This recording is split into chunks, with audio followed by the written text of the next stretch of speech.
করার চেষ্টা চলছিল, তখন চিন্তা ও যুক্তির মাধ্যমে সেই বয়ানকে প্রশ্ন করেছিলেন তিনি। রাজপথের পাশাপাশি চিন্তার জগতেও যে লড়াই চলেছিল, জুলাইয়ের সেই অধ্যায়ে রেজাউল করিম রনির কণ্ঠ ছিল তারই একটি গুরুত্বপূর্ণ অংশ। সেই সময়ে তার চিন্তা, সাহস ও ভূমিকা আমরা গভীর শ্রদ্ধার সঙ্গে স্মরণ করছি।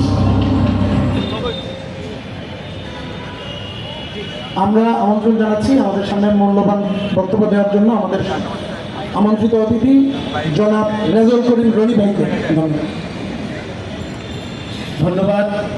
সম্মানিত উপস্থিতি, আজকের অনুষ্ঠানের আমন্ত্রিত অনেক গুরুত্বপূর্ণ অতিথি, আমি সবার নাম নিচ্ছি না সময় বাঁচানোর জন্য। এবং এই অনুষ্ঠানের আয়োজনের মধ্য দিয়ে আপনারা দেখতে পাচ্ছেন জুলাই গণ অভ্যুত্থানের যেই রকম একটি দলীয় বয়ান এতদিন আমাদের এখানে প্রচার করা হয়েছিল, এর বাইরেও আমরা যে কথা আমি বারবার বলার চেষ্টা করেছি, জুলাই গণ